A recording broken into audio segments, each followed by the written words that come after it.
Hey guys, tonight we begin with the unforgettable life and working conditions of brothel boys in the Qing Dynasty. So before you get comfortable, take a moment to like the video and subscribe. But only if you genuinely enjoy what I do here. And let me know in the comments where you're tuning in from and what time it is. It's always fascinating to see who's joining us from around the world. Now, dim the lights, maybe turn on a fan for that soft background hum, and let's ease into tonight's journey together.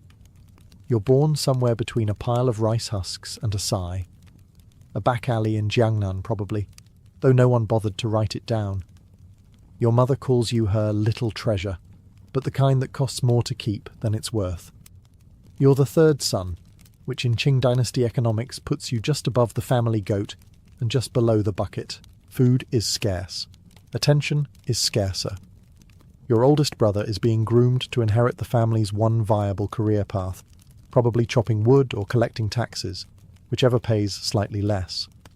Your second brother is the backup plan. You? Your plan C. As in, can we sell him to Madame Xiang before he hits puberty? You're pretty. It's not your fault. Your lashes are long, your skin's suspiciously smooth, and your shoulders slope in that aesthetically tragic way poets love. So when a silk-robed woman shows up to admire the neighbourhood children, you're presented like a melon at market. She nods approvingly, hands your father a pouch of coins, not many, but more than you're likely to earn hauling turnips for a decade. And suddenly you're being told how lucky you are. You're going to the city. You'll be dressed in silk. You'll live in a refined establishment.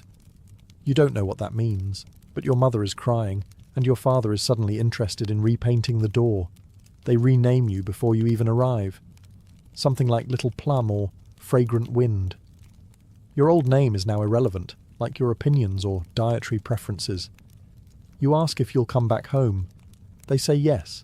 They say it quickly. You're 9. You almost believe them. The journey to the brothel is long, quiet, and smells like mildew and regret. By the time the city gates open and you see your new home, a lacquered building with red lanterns and suspiciously happy music, you already understand something important. You've been sold. Not traded, not adopted, not apprenticed. Sold. Like a good pair of boots or a decent pig. And the worst part? You're about to learn how to smile about it. You arrive at the brothel with the optimism of a damp towel. The building is large, colourful, and smells like incense and overcompensation.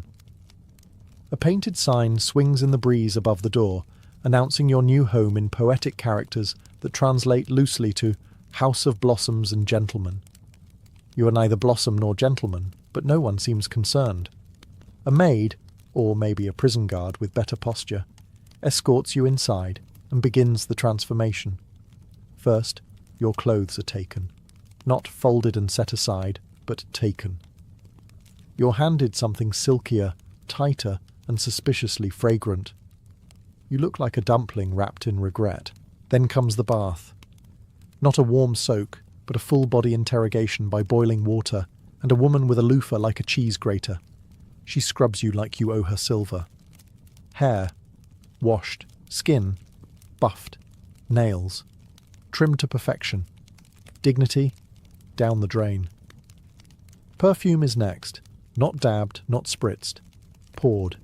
You smell like a floral arrangement that lost a fight with a spice rack. Apparently, natural scent is not in the job description. You are now expected to carry the aroma of peach blossoms, powdered moonlight, and whatever masculine allure is when it's distilled into something that stings the eyes. After the external renovations, it's time for etiquette school. You're told to smile, but not too wide. Walk gracefully, but not like a dancer. Speak poetically, but not like a scholar. Nobody wants to be outwitted by their wine pourer. You learn how to kneel, pour tea, and look interested while someone recounts their government exam scores from 20 years ago. It's less education, more theatrical training for a life of exquisite pretending. One of the older boys, let's call him Whispering Bamboo because that's his actual work name, takes you aside and gives you the rundown. Flatter them. Feed them. Never correct their poetry. And if they want you to sing, for the love of the ancestors, Don't sing louder than them. You nod. You want to ask if it gets better. He just stares for a long time and says, "You'll get used to it." Spoiler. You won't.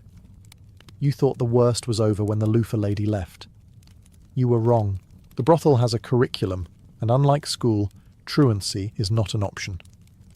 Your new education begins the moment you can stand upright without dripping sandalwood oil. You're handed a fan, a script, and the knowledge that your entire future now depends on the convincing delivery of compliments to sweaty old men. Step 1. Posture. Apparently, you've been walking wrong your entire life. You're told to glide, not stomp. Float like a poem, the madam says. You try. You look more like a drunk goose. She sighs deeply and mutters something about peasants with ankles like oxen. Step 2. Voice. Yours is too loud, too flat, too honest. You're taught to speak in a pitch halfway between apology and seduction. You practice saying things like, "Esteemed guest, your presence is as radiant as the moon over Westlake," without laughing. It's hard. You nearly rupture your liver holding it in. Step 3. Poetry. Not writing it. Heavens no. Your job is to memorize and recite it as if it means something. You don't know what "jade fragrance dances with spring wind" even means, but you're told it makes old men feel nostalgic, which apparently helps loosen their wallets. Step 4. Music. You learn to pluck the peeper, though your instructor openly weeps every time you play. Not out of emotion, just pain. You also learn a bit of flute, because nothing says, "Please tip me," like a child playing a wind instrument with dead eyes. Step 5. Wine service. This is the most sacred of arts. You must pour without spilling, refill without asking, and always, always keep your wrist limp and graceful. You're told the proper wrist flick can earn a whole silver tael. You try. You splash wine on a customer's lap and nearly get reassigned to dishwashing. And then there's smiling. You're told it's your most valuable asset. Not too toothy, not too sly, just enough to say, "I find you deeply amusing. Please keep paying for my rice." You practice in the mirror. You frighten yourself. At the end of each day, your legs ache, your brain is full of Tang Dynasty metaphors, and your soul is clinging to a bamboo flute for dear life. But congratulations, you're officially in training. Whatever that means. You've spent weeks preparing for this. Training, posture, flute solos, poetry about moons and chrysanthemums. But none of it prepares you for them, the clients. They arrive like a parade of midlife crises and bad cologne. There's a lot of silk, not a lot of teeth. You expected elegance. What you get is a gaggle of civil servants, merchants with delusions of poetry, and one man who insists he once met the emperor's cousin. Twice. Madame Xiang, your ever-scheming boss and part-time demon in pearls, lines you up with the other boys for the evening showcase. You're expected to smile, fan in hand, and somehow look both innocent and mildly available. You resemble a hostage auditioning for a tea commercial. The first man points at you. "This one," he grunts, like he's ordering duck. You're taken to a private room decorated with faded wall scrolls and the scent of steamed dumplings. He sits. You kneel. He talks. You nod. He talks more. You nod again. It's like performance art, except with less meaning and more foot sweat. He quotes poetry. Badly. You're expected to act amazed. "Your beauty, like spring's first rain, drips into my heart," he recites, slurring the metaphor into something that sounds more like plumbing trouble. You murmur something vaguely admiring, pour his wine, and make a mental note to scream into a pillow later. The evening drags on. You refill his cup. You massage his ego. You pretend to laugh at a joke about tax ledgers. He touches your shoulder and calls you graceful. You pretend it's a compliment and not a warning sign. Eventually he leaves. Not because he's satisfied, but because he's out of silver. You bow politely as he stumbles out, then collapse into the nearest chair like a puppet whose strings have been cut. Whispering Bamboo pats you on the back. "Not bad for your first time," he says. "He only tried to touch your hair. Could have been worse." You blink. That was good. But no one asks what you think. You're now officially one of them. A brothel boy in the House of Blossoms. A performer in a theatre of illusions. A peach-scented ghost haunting other people's fantasies. And this was just the easy customer. You thought pouring tea would be the easy part. How hard could it be to tip a pot and not spill? Turns out, in a Qing Dynasty brothel, everything is performance. Even tea. Before the evening starts, you're briefed on the sacred ritual of the tea set. Each item has meaning. Each gesture is calibrated to charm, beguile, and subtly distract your guest from the fact that he's spending his savings on fermented leaves and forced compliments. You practice for hours, holding the teapot by the tail like a swan's neck, pouring in long, elegant streams without looking, and smiling. Always smiling, even when the steam scalds your wrist and you've made eye contact with your reflection in the cup and questioned all your life choices. The first real client tonight is a scholar. At least he says he's a scholar. He wears a lot of ink stains and quotes Confucius with the enthusiasm of a man hoping it makes up for his breath. You kneel, you smile, you pour. "Such grace," he says, watching you tilt the pot.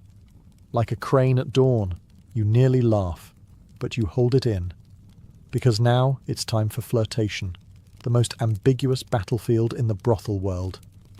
You're instructed to be playful but distant, warm but unattainable, and alluring yet innocent. In other words, a cat, but with better posture. So you begin. You compliment his poem, which references plum blossoms and loneliness. You tilt your head slightly, widen your eyes, a classic brothel trick. He looks at you like you've just validated his entire literary career. He giggles. You refill his cup. He leans in. You lean back, just enough to make it seem deliberate, not defensive. He sighs, sips, and begins to tell you about his youth, his dreams, and his complex relationship with his mother. You nod empathetically, while mentally counting tea leaves and wondering if your peeper string is still broken. By the end of the evening, he leaves lighter in wallet and heavier in self-worth. You've smiled so long your cheeks hurt. But congratulations, you've successfully executed a flawless round of strategic tea seduction. You'll do it again tomorrow, and the day after that, until you die, or marry rich, whichever comes first. By now, you've mastered the smile, the tea pour, the subtle art of pretending to care about a man's calligraphy. But even with all your charm, you're still a nobody. Because in the brothel, hierarchy is sacred. And you're currently positioned just slightly above the chamber potboy and slightly below the cat. At the top is Madame Xiang, supreme ruler of the House of Blossoms. She doesn't walk, she floats, trailing perfume and judgment. Her word is law. Her fan is sharper than most daggers. If she taps it twice, someone's career ends. If she taps it thrice, someone disappears entirely. Then there's Whispering Bamboo, the senior boy. He's been here since the Kangxi emperor still had black hair. Elegant, sly, and dangerously good with a flute, he can make men cry with a poem or open their coin purses with a wink. He says things like, "We are instruments of fantasy, darling," and makes it sound profound. He has his own room, his own clientele, and, most enviably, he no longer has to pour tea for drunk butchers from Shandong. Beneath him are the established boys, each with their own specialties. Night Lotus does erotic riddles. Jade Cricket sings falsetto opera. Red Peony has an actual fan club of retired generals. They have territories, preferred clients, and corner seats at mealtime. They also have egos the size of palace roofs. You're a new blossom.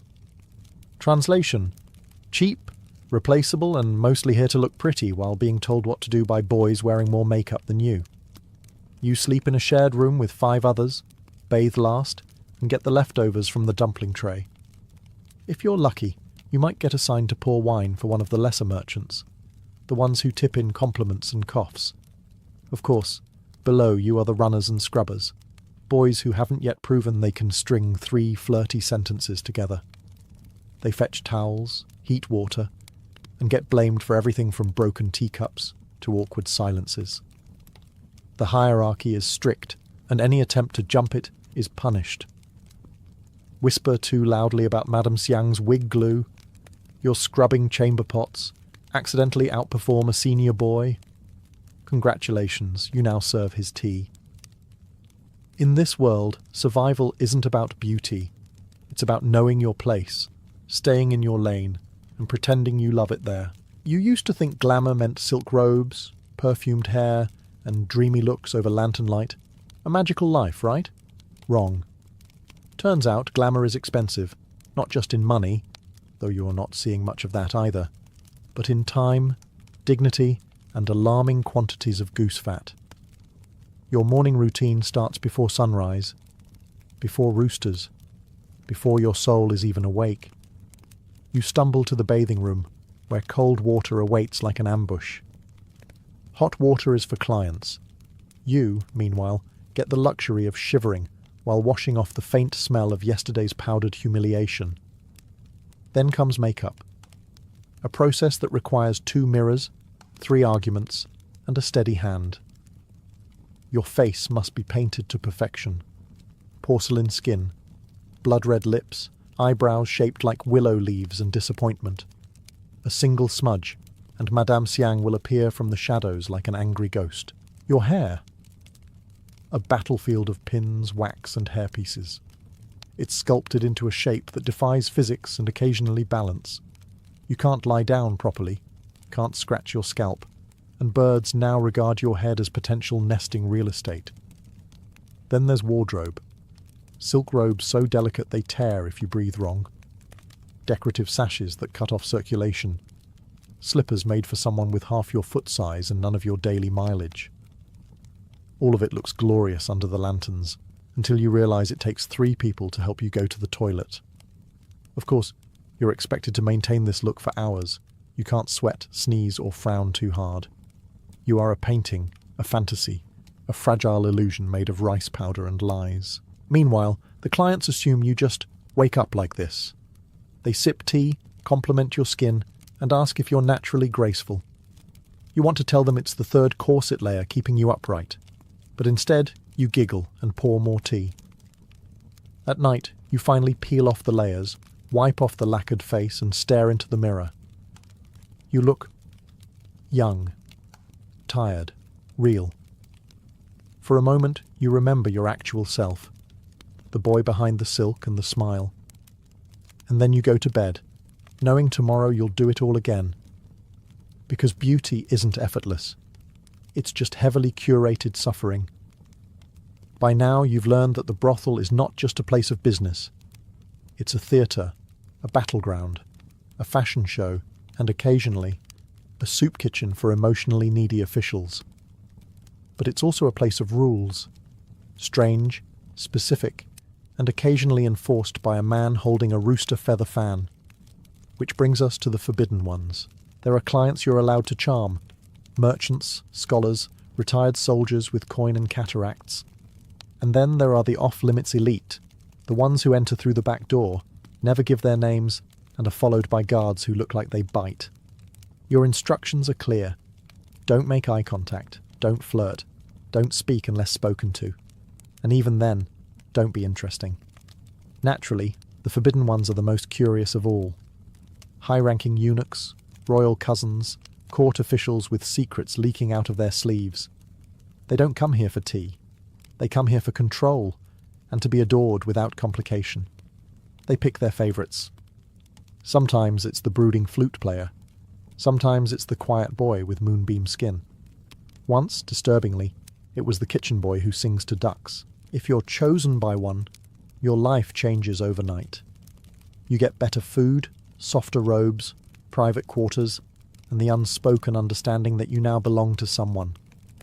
Some boys call it a blessing. Others call it a polite kind of prison. You see it play out one evening. A forbidden one, let's call him Minister Black Robe, chooses whispering bamboo.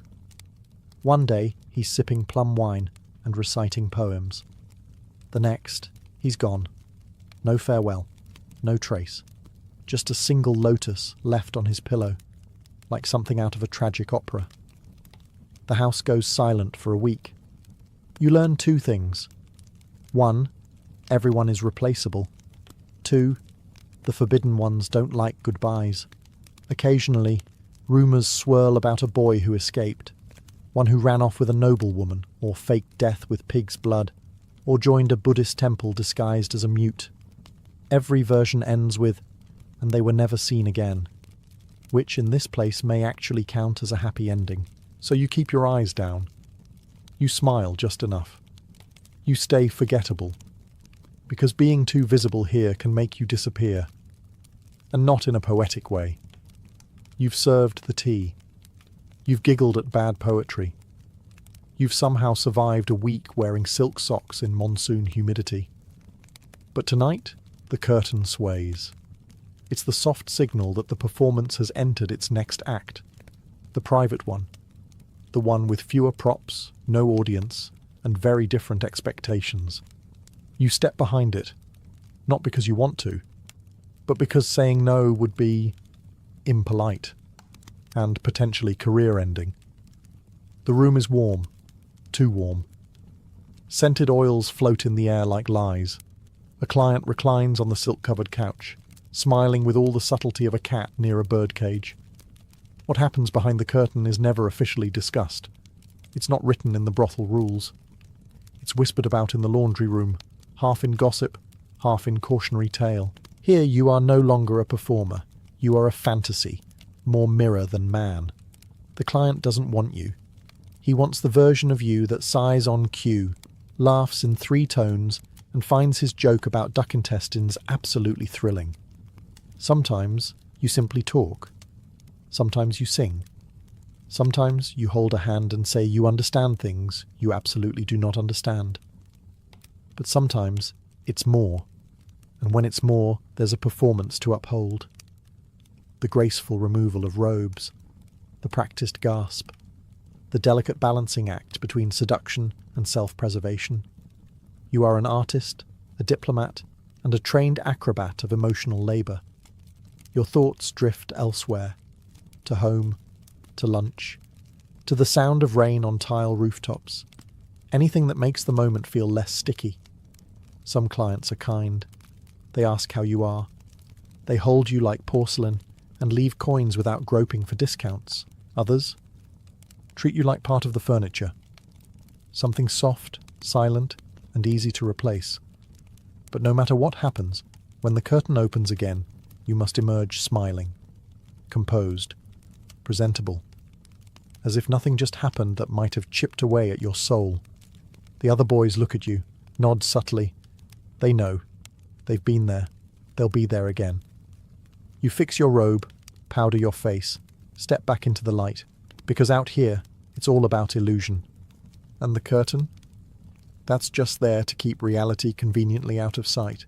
You live in one of the busiest brothels in the pleasure quarters of Qing Dynasty China, and yet your favourite activity is imagining you live literally anywhere else. It's not just you. Every brothel boy has a secret life. Not in reality, of course. Reality involves blisters, incense headaches, and pretending to be excited about drunk tax collectors. But in your head, you are free, wealthy, stunningly talented, and probably married to someone with a forehead that doesn't sweat during tea. Your escape begins when you close your eyes between clients. You imagine sailing down the Yangtze, playing the guqin under moonlight, or owning a tea house where the only drama is a spilled cup and not, say, a crying mandarin in your lap. Some boys imagine becoming opera stars. Others, courtesans with actual agency. A delightful oxymoron if there ever was one. Whispering bamboo, always a romantic, dreams of being stolen away by a kind noblewoman with a horse and 0 questions about his past. Your fantasy is more modest. Your own bed, clean rice, and never having to apply powdered rouge to your neck again. Of course, you know none of these are particularly realistic. That's why they're called fantasies and not exit strategies. Actual escape attempts are rare, and when they happen, they're usually the stuff of legend. One boy faked a seizure mid-dance, leapt out the window, and swam through a koi pond before being caught by Madame Xiang holding a soup ladle like a weapon. He now does laundry. Forever. So instead, you escape in little ways. A nap in the storage room. A joke whispered behind a fan. A song hummed under your breath that reminds you of a simpler time, when you thought street food was a luxury and not your only dinner option. In a place where everything is performance, fantasy becomes the only thing that's truly yours, and so you treasure it. You polish it in your mind like jade. You hold it close when the curtain falls, the client leaves, and you're just a tired boy in a painted face, too young to carry this much longing. Maybe one day, fantasy becomes memory. But until then, you dream, because that costs nothing. Yet, you've grown used to the flickering lanterns, the clinking cups, the rustle of silk, and the quiet tragedy of someone weeping in the bathhouse over a lost hairpin. It's just another Tuesday. But then the outsiders arrive, not clients, those you can handle. These are different. Curious people, people who walk like the world belongs to them. Scholars, travellers, missionaries, men and women who peer into your world with that wide-eyed expression of someone reading a scandalous chapter from a book they pretend they don't own. Some come to observe, sketching everything from the furniture to your eyelashes in little notebooks. They marvel at your posture, your painted lips, the way you pour tea like it's a sacred rite, instead of something you learn to avoid wrist cramps. "Oh, how elegant," they whisper.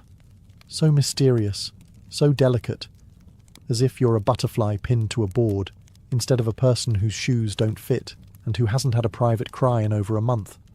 Some come to save you, offering prayers, pamphlets, and unsolicited opinions.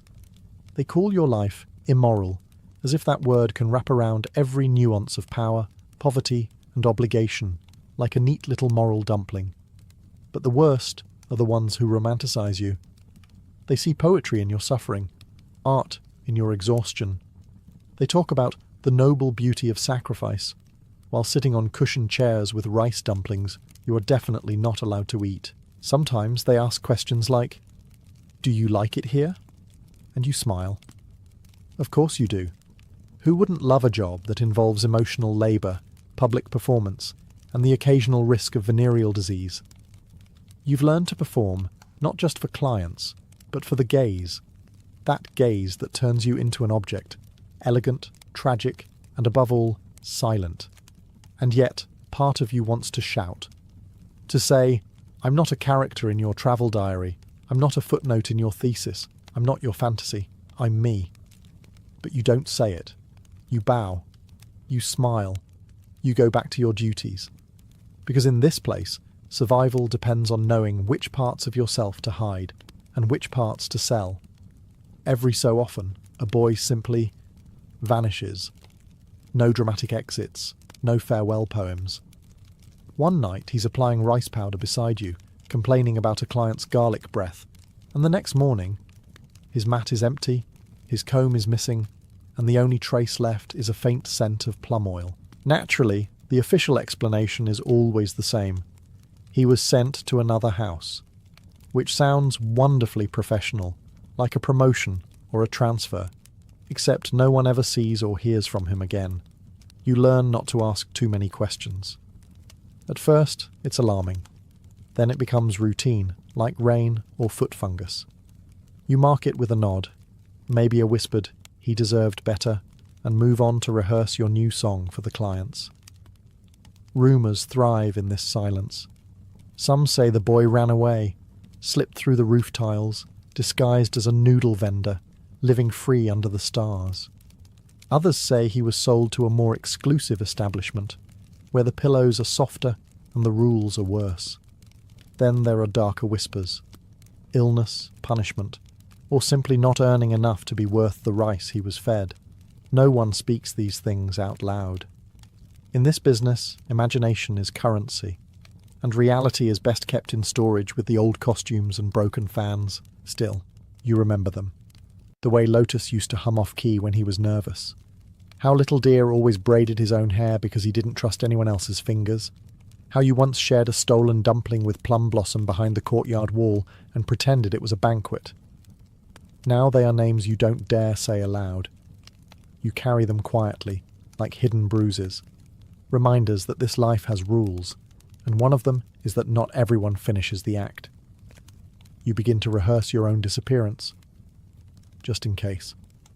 A mental map of the alleyways, a coin hidden in a shoe, an imagined version of yourself who gets out and grows old and forgets what it felt like to sleep beneath a silk canopy with your heart clenched like a fist. But until that day, if it ever comes, you paint your face, you strike your pose, and you don't ask what happened to the others, because deep down, you already know. In most professions, a promotion means more money, more respect, and the slight illusion of control. In your line of work, a promotion mostly means you've survived long enough without fainting, fleeing, or offending the wrong nobleman. If you're lucky, and lucky here includes a strong liver, flexible morals, and high cheekbones, you might be selected for an elevated role. That sounds glamorous, doesn't it? Almost imperial. In reality, it just means fancier costumes and clients with more titles in their names than teeth in their mouths. One day, Madame Xiang calls you in. You brace for the usual reprimand, but instead, she tilts her head and says, "You've been noticed.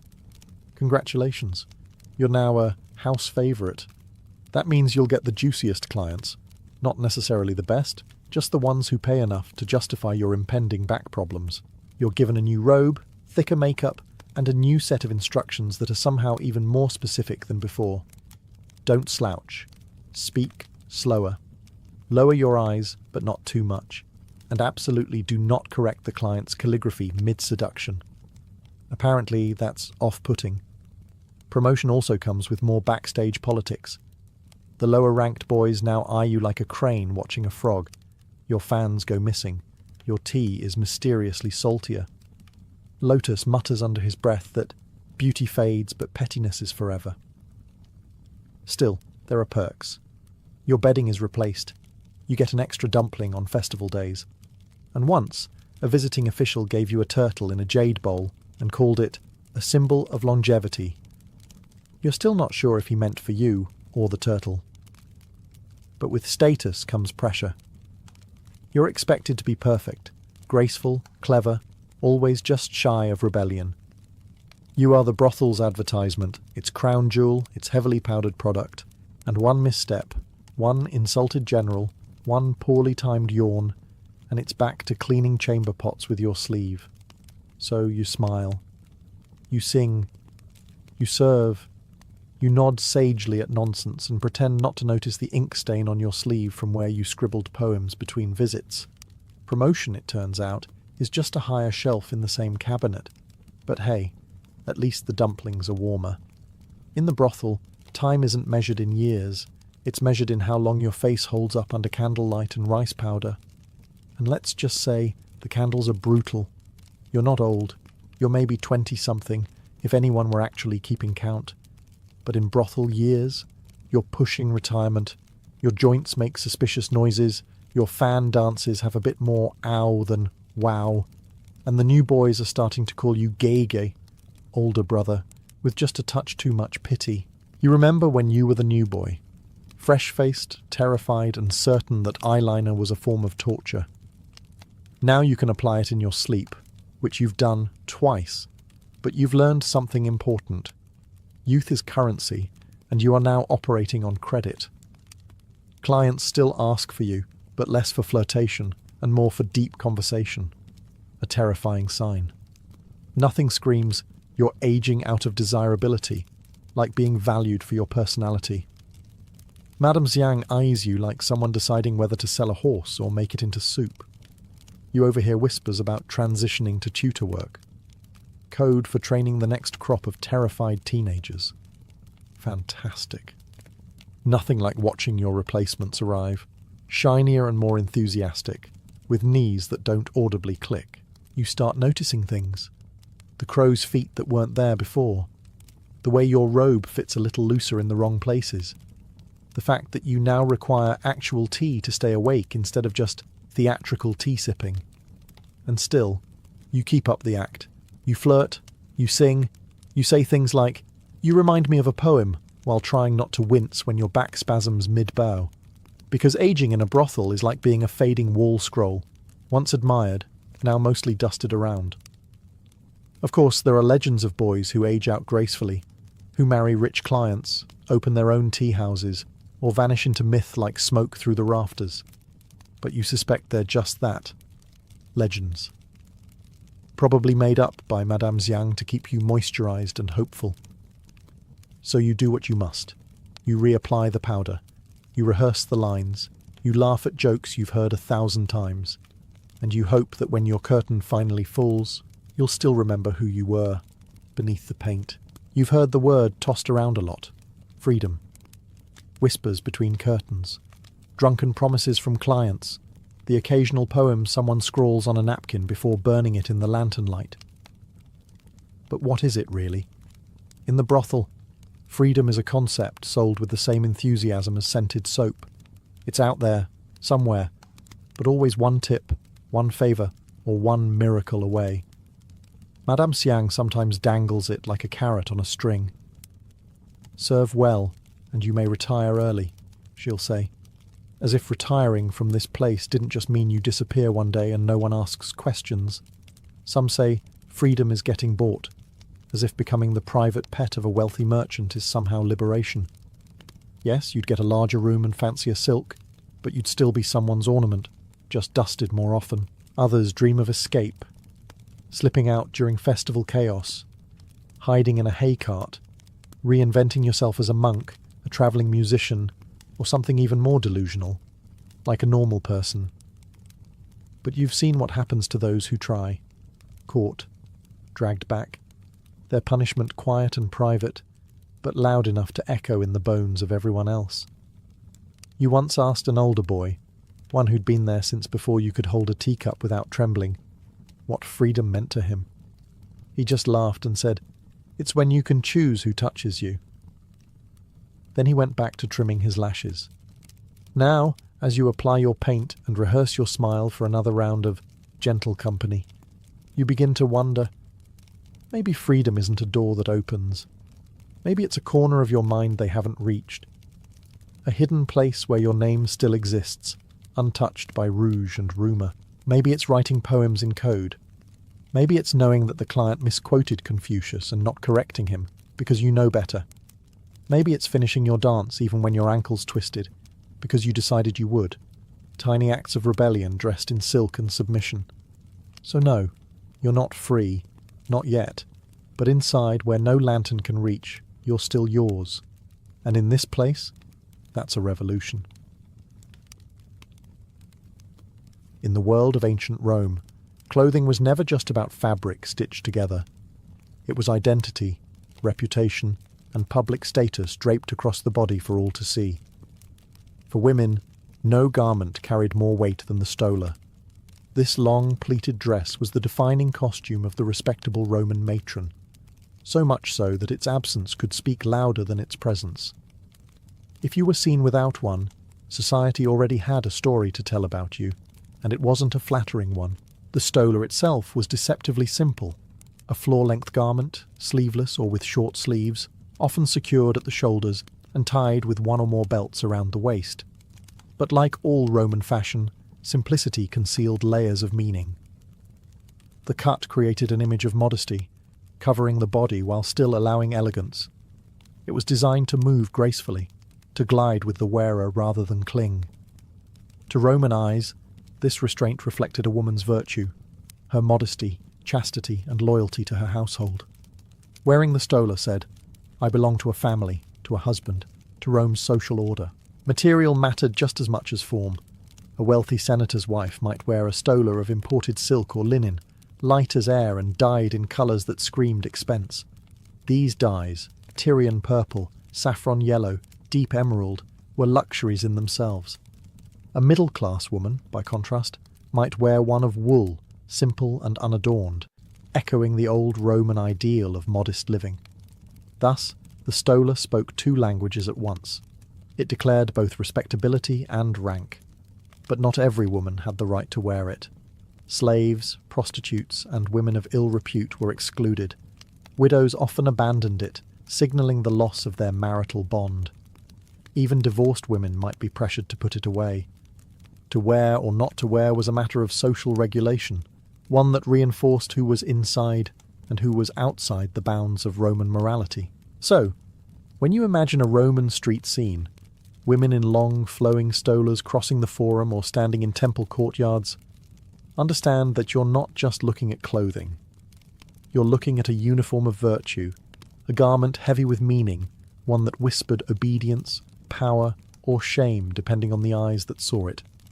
If the stola was the foundation of Roman womanhood, the palla was its finishing touch.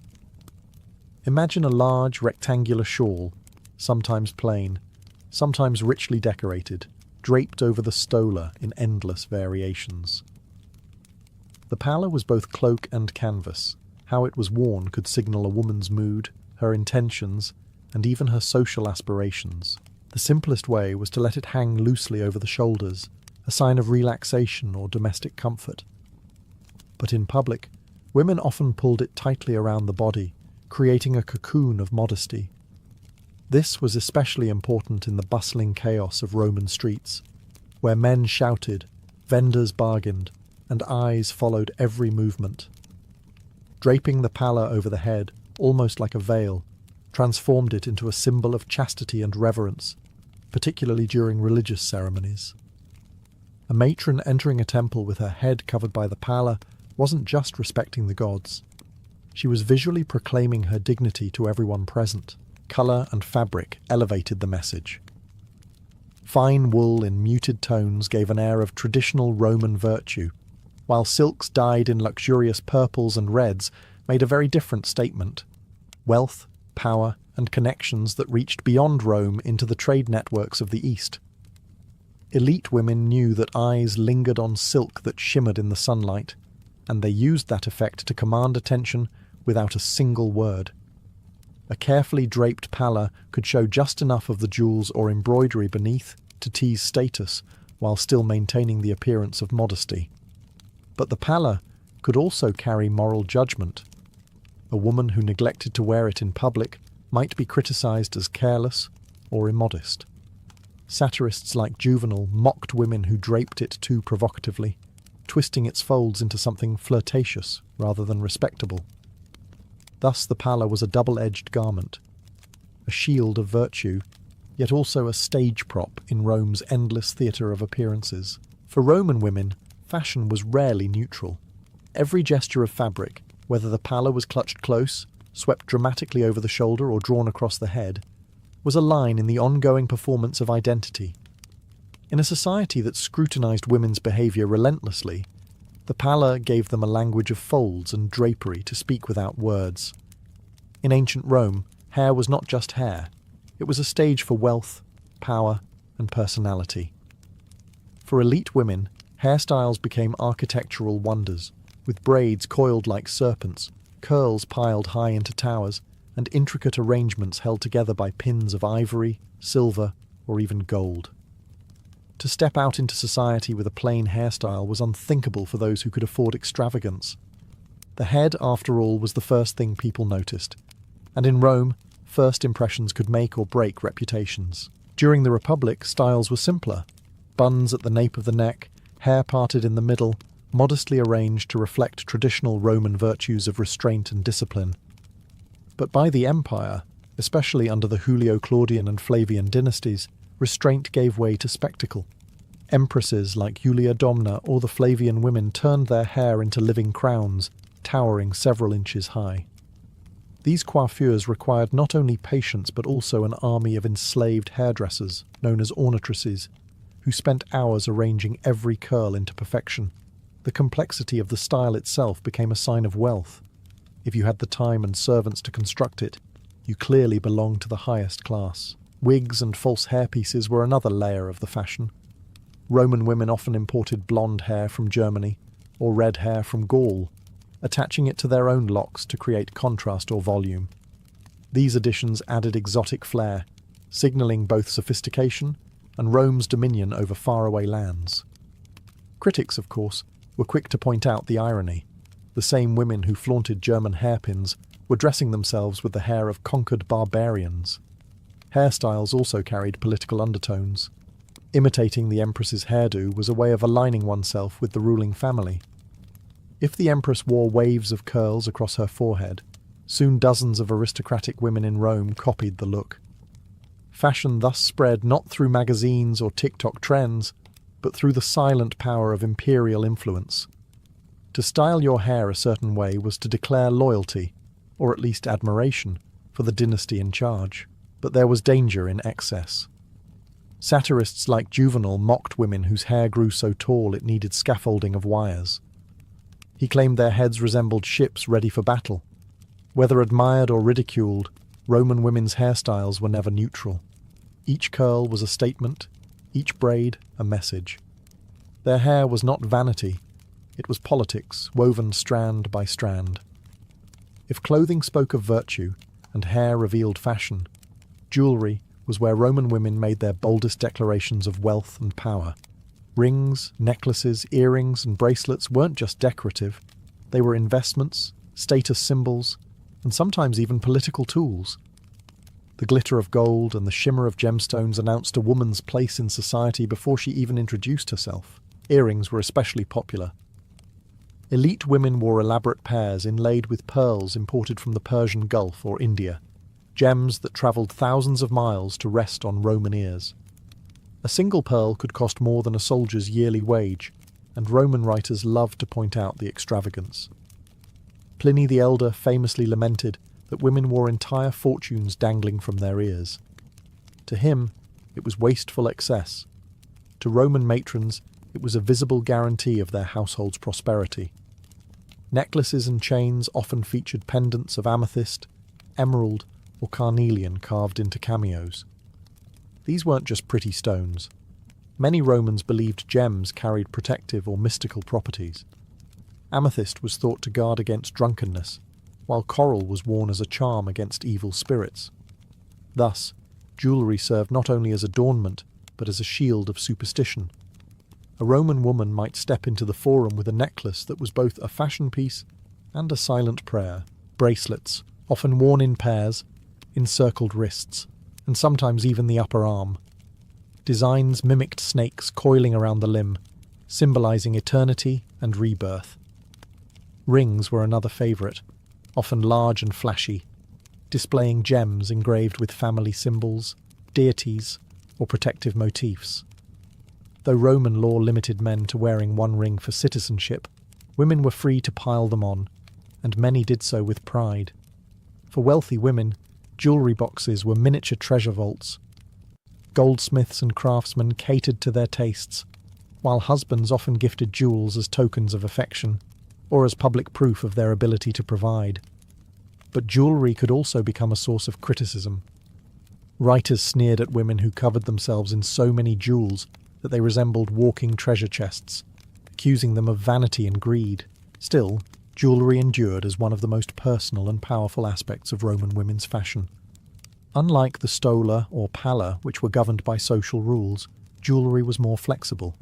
It allowed women to showcase individuality, to blend luxury with superstition, and to wear their wealth literally on their skin. If clothing and jewellery framed the Roman woman's outward identity, cosmetics and perfumes added the finishing brushstrokes. To the modern eye, Roman beauty practices might seem indulgent, but in antiquity, they were serious business. Skin, scent, and makeup became tools of persuasion, allure, and sometimes even subtle defiance of social expectations. The ideal Roman complexion was pale, smooth, and unblemished. To achieve it, women used chalk powders, ground white lead, or even vinegar-based facial masks. Some recipes promised to brighten the skin, others to erase wrinkles or scars. Wealthier women had access to exotic ingredients imported from across the empire: Egyptian coal, Babylonian powders, and rare resins. Of course, some of these mixtures were toxic, but beauty often came at a cost. To step into society with clear, pale skin was to show you didn't labour under the sun, that you lived a life of leisure, far removed from the toil of commoners. Rouge was equally important. Red cheeks and lips were painted using crushed mulberries, wine dregs, or cinnabar. A touch of colour signalled youth and vitality, but too much provoked scandal. Satirists gleefully mocked women who overpainted their faces, accusing them of hiding behind masks. Yet the demand for rouge never disappeared. It was the little secret every Roman woman carried on her skin. Eye makeup was another battlefield. Black coal, drawn in bold lines around the eyes, created dramatic definition and was borrowed directly from Egyptian traditions. Green and blue eyeshadows, made from malachite or lapis lazuli, added flair, though they were costly. To critics, these painted eyes suggested decadence. To admirers, they were captivating. Perfumed oils were then applied to the hair and body, completing the ensemble with invisible luxury.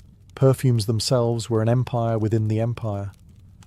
Rome imported spices and resins from Arabia, India, and North Africa, blending them into complex fragrances stored in glass bottles or alabaster jars.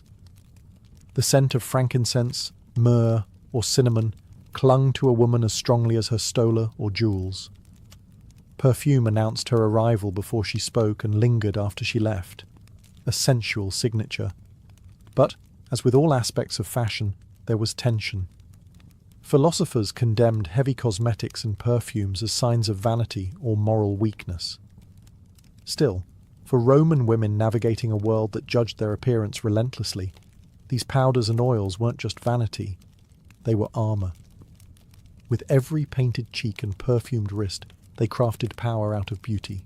Though Roman women's fashion is often remembered for flowing fabrics and elaborate hairstyles, footwear was equally important. Shoes were more than protection for the feet.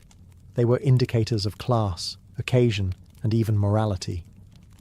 To step into the world in the wrong pair was to risk whispers, satire, or outright exclusion. At the simplest level, Roman women wore sandals, or solei, flat-soled and strapped with leather. These were the everyday choice, practical for the home and the warmer streets of Rome. Their simplicity, however, did not mean invisibility. Wealthy women could have their sandals decorated with coloured leather, dyed straps, or even gilded studs, turning a humble design into a quiet flex of luxury. For indoor wear, especially in private households, some women went barefoot, suggesting intimacy and domestic ease. When stepping into public spaces, more formal footwear appeared. Calce, closed leather shoes with laces, were typically worn by the upper classes. Women often paired them with their stolas and pallas for religious ceremonies or public appearances, where formality mattered. The leather might be dyed in rich colours, reds, greens, even purples, showcasing expense and craftsmanship. These weren't shoes made for running through muddy streets. They were made to be seen. There were also specialised shoes for different settings. Banquets or theatre visits might call for softer, more luxurious slippers, often embroidered or lined with delicate materials. In contrast, travel demanded sturdier footwear, thicker-soled shoes that could endure rough terrain. Even within the domestic sphere, footwear varied. Women of wealth might own slippers inlaid with jewels or precious metals, worn only within the safety of their villas, never risking the dust of the forum. Footwear could even carry symbolic weight. Certain shoes were reserved for rites and rituals, their colours or styles tied to religious meanings. High-soled shoes added stature and grace, lifting the wearer above the crowd both literally and socially. Some shoes were designed to creak as the wearer walked, ensuring attention wherever she went. Writers often sneered at women who obsessed over fashionable shoes, accusing them of vanity or frivolity. Yet in reality, footwear was an extension of the broader Roman obsession with appearances. Just as the stola and palla spoke of virtue, so too did shoes reveal refinement, wealth, and cultural awareness. To Roman women, even the smallest detail beneath their hem was another chance to declare who they were and who they were not. In Rome, fabric was never just fabric. It was a silent battlefield of class, wealth, and power. What you wore, and especially what colour it was, told the world not just who you were, but what you were allowed to be. For women, this choice was deeply political. Wool was the traditional Roman fabric, practical and tied to old republican values of modest living. Women in humbler households spun and wove their own wool, and a plain wool stola marked a woman as virtuous, hard-working, and respectable. But as Rome expanded and the empire's wealth grew, fabrics from across the known world began to flood the markets. Linen from Egypt, cotton from India, and above all, silk from China transformed elite fashion. Silk was light, translucent, and scandalously expensive. To critics, it represented moral decline, proof that Roman women were draping themselves in the spoils of empire. To those who wore it, silk was pure prestige, every shimmer in the sunlight a reminder of their family's reach and resources. Colour, too, carried enormous weight. White wool suggested purity and simplicity, especially appropriate for ceremonies and religious rituals. Bright saffron was linked to weddings, fertility, and celebration. Deep greens and blues offered fashionable variety, but could never rival the status of purple. Tyrian purple, made from thousands of crushed sea snails, was the most coveted dye in the Roman world. So rare and costly was this pigment that laws restricted its use.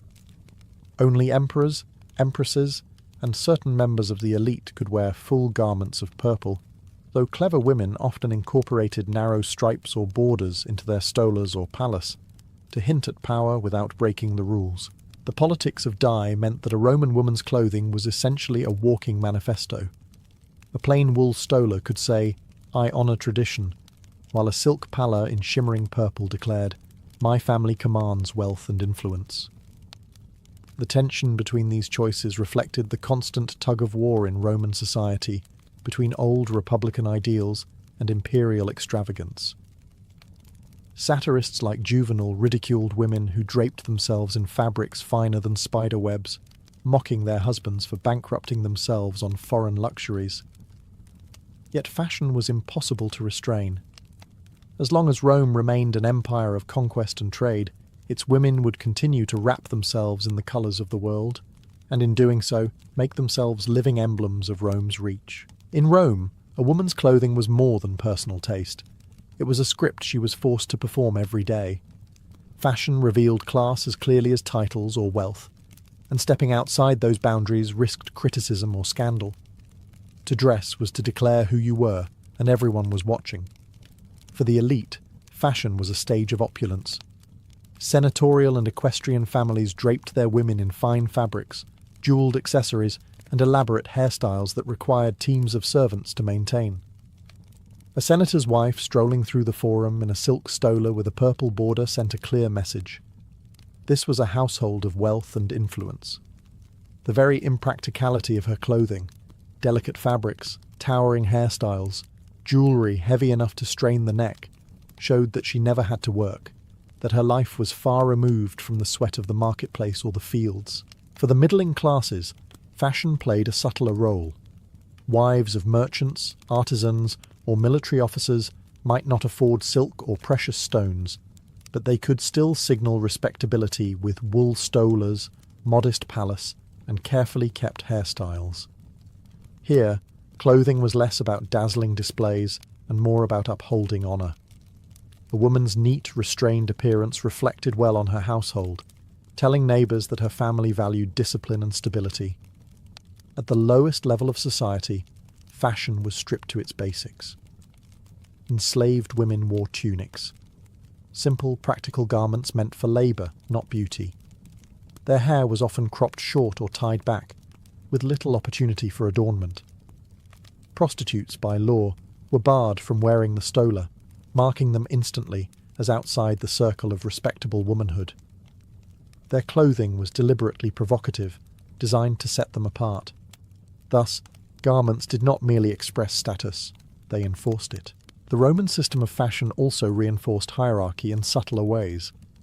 Laws known as sumptuary regulations tried to restrict extravagance, dictating who could wear certain fabrics or colours. Though often ignored by the wealthy, these laws underscored the point. Fashion was not freedom, It was a regulated performance of social class. For Roman women, then, every garment was loaded with meaning. Clothing told the story of her household, her husband's rank, her family's wealth, or lack of it. Whether she wanted to or not, her fashion choices bound her to the system of class, turning her body into a billboard for Rome's social order. For Roman women, fashion was never just personal, it was political theatre woven in silk, wool, and gold. Every stola, every palla, every curl of hair was read as a sign of loyalty, morality, or ambition. In a society where women were excluded from formal politics, clothing became their language of influence, a way to maneuver within the rigid structures of Rome. Empresses set the tone. When Livia, wife of Augustus, appeared in simple white garments and understated jewellery, she was projecting the ideal of the modest, traditional matron, a perfect complement to Augustus's political image of restoring Roman virtue after years of civil war. Later, empresses like Julia Domna, with her iconic halo of curls, made hair itself a political statement, replicated across the empire by women who sought to align themselves with the imperial household. By copying an empress's style, elite women visually declared loyalty to the dynasty, turning fashion into propaganda. Public appearances made clothing even more significant. At religious festivals, women veiled their heads with the palla to signal reverence. At banquets, they wore brighter colours and displayed jewels to reflect their family's prosperity. Fashion operated as a sliding scale of messages, piety in one setting, luxury in another, all while maintaining the careful balance of modesty expected of a Roman woman. Too plain, and she risked appearing neglectful. Too extravagant, and she became a target for satire and moral outrage. Writers and politicians understood this power. Satirists like Juvenal ridiculed women whose fashion seemed to undermine traditional values, accusing them of corruption or greed. Meanwhile, moralists argued that excessive silks and jewels were signs of Rome's decline, blaming women for embracing foreign luxuries. Yet this criticism only proved how much weight fashion carried. Women's clothing became a convenient canvas for broader anxieties about empire, wealth, and morality. Cultural exchange also shaped Roman fashion. Contact with Egypt, Greece, and the Near East introduced new fabrics, dyes, and styles. By wearing them, Roman women both embraced and displayed Rome's global reach. A silk palla wasn't just beautiful. It was a reminder that Rome ruled trade routes stretching to India and beyond. Thus, Roman women's fashion was far more than vanity. It was a coded language of loyalty, a performance of virtue, a display of wealth, and a reflection of empire. In the folds of their stolas and the glitter of their jewels, women broadcasted messages about power and identity in a world where they could not speak in the Senate, but could still command attention in the forum. The tale of the 47 Ronin begins not on a battlefield, but in the polished corridors of Edo Castle, the heart of Tokugawa power. It was here, in 1701, that Lord Asano Naganori of Akko, a young daimyo entrusted with an important ceremonial duty, crossed paths with Kira Yoshinaka, a shogunate official responsible for instructing him in matters of court etiquette. On paper, their meeting should have been one of guidance and respect. In practice, it became the spark that would ignite one of Japan's most enduring legends. Kira was known for arrogance. He expected rich bribes and extravagant gifts from those he tutored, and when he felt slighted, his temper could be merciless. Asano, by contrast, was a man of upright character, not inclined to fawning gestures or wasteful spending. From the moment they interacted, Kira treated him with disdain, belittling his lack of lavish offerings, mocking his inexperience, and humiliating him in front of others. For a samurai, such insults were not mere words. They were wounds to honour, cuts deeper than steel. The tension simmered until the morning of April 21st, 1701. Asano, pushed beyond endurance by Kira's taunts, reached his breaking point. In the sacred precincts of Edo Castle, where violence was strictly forbidden, he drew his short sword and lunged at his tormentor. The strike wounded Kira, leaving blood but not death. Guards rushed to restrain Asano, Horrified that the shogun's palace had been stained with violence, the consequences were immediate and severe. To draw a blade within the castle was an act of unforgivable defiance, no matter the provocation. The shogunate acted swiftly. Lord Asano was sentenced to commit seppuku, the ritual suicide of a samurai. That very evening, in his Edo residence, he performed the grim duty with composure, leaving behind no heirs and no future for his house. His lands were confiscated, his clan dissolved. With a single stroke of his blade, Asano had sealed his fate, but he had also planted a seed in the hearts of his retainers. For the men of Akko, watching their lord die dishonoured while his tormentor lived unpunished was unbearable. They were now masterless samurai, ronin. And though the law demanded their obedience to the shogun's judgment, their souls burned with another code, the unyielding loyalty of the samurai to avenge their fallen master. With Lord Asano's seppuku carried out and his domain confiscated, the men of Akko found themselves adrift. Overnight, loyal retainers became ronin, masterless samurai without rank, salary, or purpose. For men raised in a world where loyalty to one's lord was the foundation of life, it was a humiliation as bitter as the loss itself. Many clans in similar circumstances had scattered, seeking new masters. But the men of Akko were different. Their chief retainer, Oishi Kuranosuke, stood at the centre of their grief. Calm, deliberate, and known for his wisdom, Oishi gathered the core group of Asano's retainers and posed the question none dared voice. Should they bow to fate, or should they avenge their lord? Vengeance was dangerous. It meant defying the shogunate, breaking the peace of the Tokugawa order, and likely meeting death. But to abandon their duty was unthinkable. In hushed voices they agreed. Their true loyalty was not to the shogun's decree, but to the man who had given them honour, Lord Asano. The plan was not declared openly, even among themselves. Instead, they swore a silent oath to one another. 47 men, bound by shared disgrace, would dedicate themselves to a single purpose, the destruction of Kira Yoshinaka. Yet vengeance could not be rushed. Kira, fearing retaliation, fortified his mansion and doubled his guard. The shogunate expected the Akko ronin to scatter, but Kira expected the opposite, a direct strike. Patience would be their only weapon. Oishi, understanding this, disbanded the group temporarily.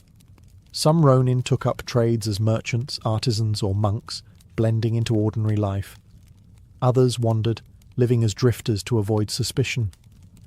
Even Oishi himself seemed to abandon the path of honour, moving to Kyoto, drinking heavily, and visiting brothels until he earned a reputation as a fallen man.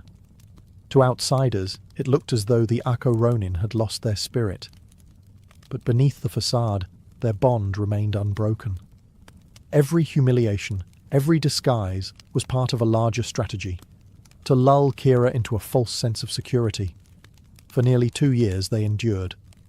Their oath was not sealed in ceremony or words carved in stone, but in the quiet determination of men who refused to let time or dishonour erase their master's name. The 47 ronin had set themselves on a path that could end only in triumph or death, and in their hearts they welcomed both. While the ronin scattered into disguise, Kira Yoshinaka lived in a state of anxious watchfulness.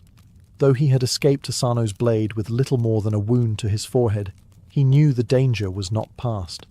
Samurai loyalty ran deep, and vengeance was a ghost that could haunt a man for years before striking.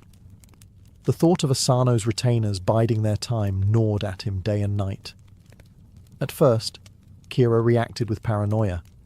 He fortified his mansion in Edo, hiring guards, raising high wooden walls, and ordering watchmen to patrol the grounds. Every creak in the night, every rumour in the streets, seemed like a sign that the Akko ronin were near. He rarely ventured outside without an escort, and even then, his eyes scanned alleys and rooftops. To his retainers, he was a lord under siege from his own fears. Yet as months passed and no attack came, his vigilance wavered. News trickled in of Oishi Kuranosuke's supposed disgrace in Kyoto, how the once loyal retainer had abandoned dignity, drinking and consorting with courtesans. Other ronin were said to have melted into the population, taking up trades or vanishing into obscurity. Whispers suggested they had lost heart, broken by poverty and dishonour.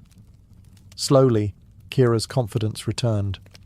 To those around him, Kira seemed eager to believe the threat had dissolved. He reduced his guards, relaxed the nightly watches, and resumed something like his former life of ceremony and courtly duties. Still, the stain of Asano's attack lingered. Many saw Kira as a man who had provoked his lord into a fatal breach of protocol, and his reputation suffered despite his survival. He feared public shame almost as much as he feared the Ronin's swords, but complacency crept in all the same. The fortifications remained, but the discipline within them softened. Guards slacked in their duties, assuming the danger had passed. Servants too grew careless, and Kira himself, relieved by the passage of time, lowered the shield of constant suspicion. He had convinced himself that the Ronin had abandoned vengeance, that they had chosen survival over loyalty. This was exactly the illusion Oishi and his men had cultivated. For every night Kira slept easier, believing himself safe, the Ronin drew closer to the moment when patience would give way to steel. Kira's uneasy vigilance, once sharp, was fading into the arrogance that would soon seal his fate. While Kira slowly let his guard down, Oishi Kuranosuke was crafting one of the most brilliant deceptions in samurai history. If the Ronin struck too soon, Kira would be ready, and the shogunate would crush them without hesitation. The only path to success was patience, and to make Kira believe vengeance was no longer possible. To achieve this, Oishi sacrificed his own honor. In Kyoto, Oishi deliberately dismantled his reputation. Once respected as a loyal and disciplined retainer, he began frequenting the pleasure quarters, staggering through the streets drunk and wasting nights in brothels. His family endured whispers of disgrace. His wife, unable to bear the shame, eventually left him. Even some of the Ronin questioned whether their leader had truly lost his way. Yet this fall into apparent ruin was carefully calculated. Every drunken stumble, every scene of debauchery, was a mask. Kira's spies in Kyoto reported back eagerly. The feared chief retainer of Akko had become a broken man. If their enemy's leader had collapsed into vice, then surely the other Ronin had dispersed for good. This was exactly the impression Oishi wanted. He knew that Kira's arrogance and need for reassurance would blind him to the possibility of deeper strategy. To the outside world, Oishi appeared finished, but behind the scenes, he was in constant communication with the surviving Akko Ronin. Letters, delivered in secret, coordinated their movements. Some Ronin became merchants, others monks, and one even married into a tradesman's family to disguise his true identity. Each sacrifice was made in silence, their loyalty hidden beneath the cloak of ordinary life. The deception was not without its dangers. At one point, a samurai from another clan, disgusted by Oishi's drunken behavior, attacked him in the street and spat upon him for betraying the way of the warrior. Oishi accepted the humiliation without resistance. For him, the insult was a weapon in disguise, proof that his charade was convincing. Every blow to his public image brought him closer to the moment of vengeance. By the time nearly 2 years had passed, Kira's confidence had fully returned. His defences slackened, his vigilance dulled.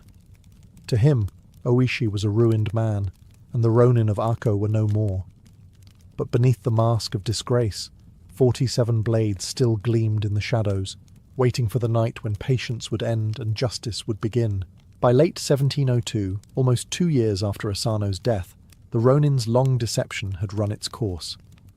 Kira was comfortable again, his mansion less guarded, his vigilance dulled. The time for patience was ending. Quietly, Oishi began to call his scattered comrades back into the fold. One by one, from Kyoto, Edo, and the provinces, the men of Akko returned to their hidden brotherhood. The gathering was not done openly. Each Ronin had lived a double life, merchants tending shops, monks chanting sutras, farmers working the soil. To abandon these disguises at once would have raised suspicion. Instead, they slipped away under false pretenses, converging on Edo like shadows. In rented houses on the city's outskirts, they reunited. What must it have felt like, after 2 years of secrecy and humiliation, to clasp the hands of comrades once more? They were no longer broken men. They were a living army of loyalty. At the center of their strategy was Oishi. He revealed to them that their disguises had succeeded. Kira believed them finished, his guard reduced. The time for vengeance had come. Yet he also reminded them that this mission was not glory, it was death. Attacking Kira was defiance of the shogunate, and the outcome was inevitable. None would live long after the deed. Still, each man swore again to the path of loyalty. Their oaths were not spoken lightly. They were binding promises to die with honor. They planned meticulously. The Ronin studied Kira's mansion, its walls, its gates, the routines of its guards. They even built a scale model of the estate to rehearse their attack. Each man was assigned a role, some to storm the gates, others to scale the walls, others to secure the inner chambers. Their weapons were polished, their armor prepared. Yet they kept their appearance modest, avoiding anything that might betray their purpose. One remarkable detail was their commitment to discipline. Despite the hunger and hardship of years without a lord, they forbade looting or personal gain. This was not to be a raid for profit, but a mission of honor. They were blades sharpened for one strike alone. As winter deepened in Edo, the Ronin waited for the night when their loyalty would explode into vengeance. Their secret gathering was complete. 47 men stood together, united by grief, by duty, and by a single unshakable truth. They would restore their master's honor, even if it cost them their lives. On the snowy night of January 30th, 1703, the Ronin struck. Edo lay cloaked in silence, its streets muffled by a heavy winter storm. It was the perfect cover. Snow to mask their footsteps, darkness to shield their approach. 47 men, dressed in black and armed with swords, spears, and bows, moved as one. After nearly 2 years of waiting, their oath was about to be fulfilled. Oishi divided the men into 2 groups. One would storm the front gate of Kira's mansion, drawing attention with ferocious noise. The other would scale the rear walls, surrounding the compound so no one could escape. Orders were strict: protect the innocent, harm no women, children, or servants. Their enemy was Kira alone, and the Ronin's honor demanded they act with discipline. The attack began with the crash of hammers and the crack of wood as the front gate gave way. The guards inside, startled from sleep, rushed to meet them, but the Ronin fought with precision. Their years of planning showed. Each man knew his place, his role, his target.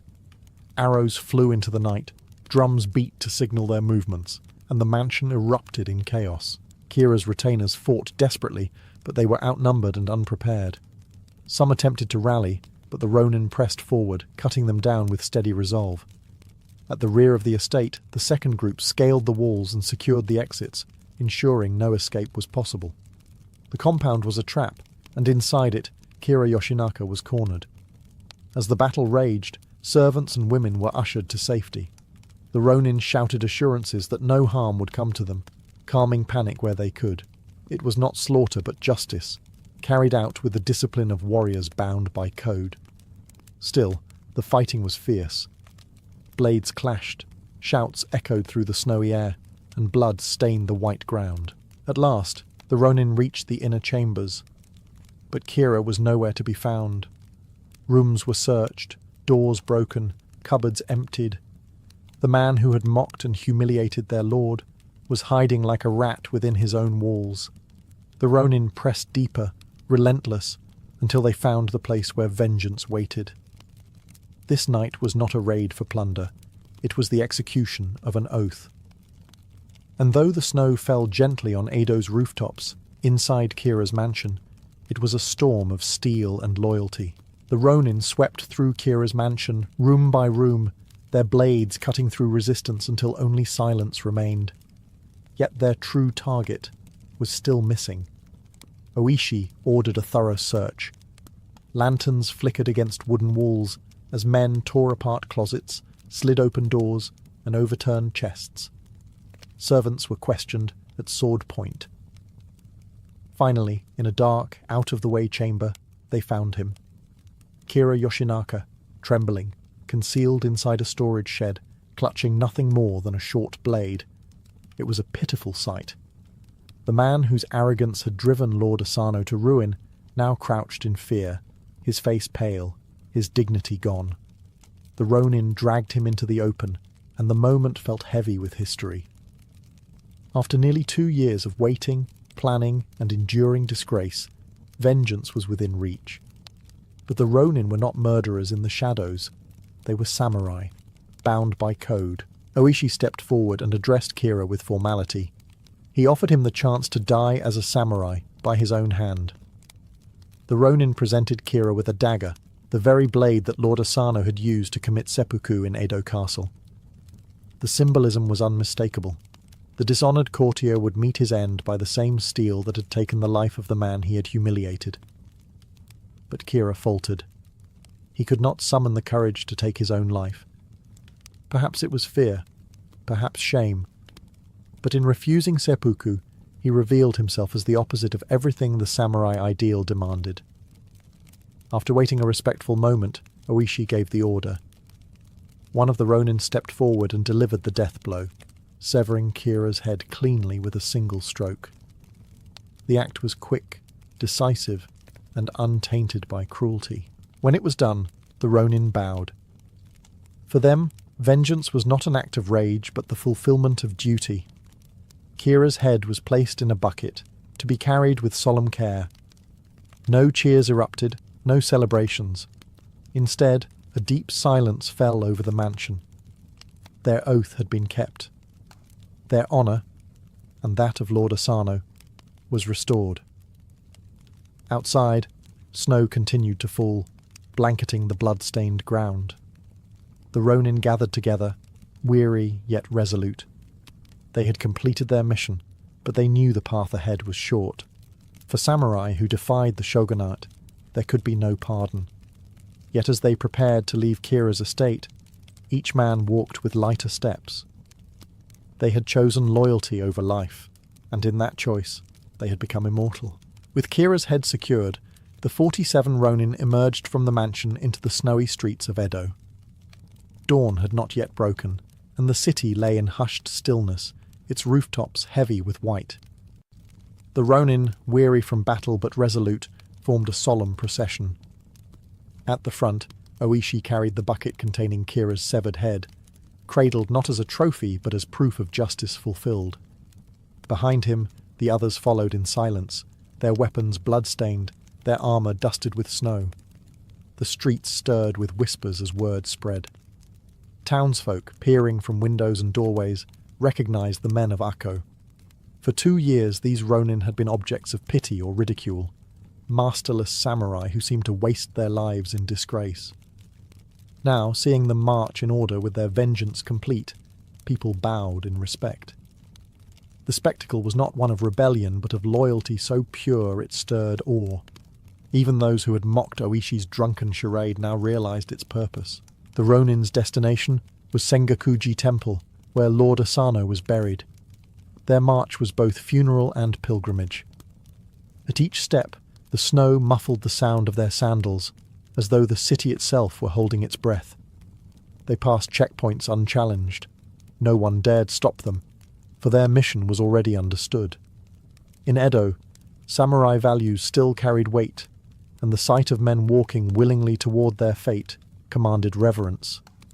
When they reached the temple, the Ronin entered its quiet grounds. Before Asano's grave, they knelt and placed Kira's head upon the stone, offering it to their fallen lord as a final act of service. Some wept openly, their long years of shame and sacrifice pouring out in that moment. Others prayed silently, their faces calm with the serenity of duty fulfilled. For them, This was not revenge. It was restitution, the balancing of a cosmic scale tilted by injustice. The monks of Sengakuji received them with solemnity, offering shelter within the temple walls. But the Ronin knew this was not the end. Word of their deed would soon reach the shogun, and judgment was inevitable.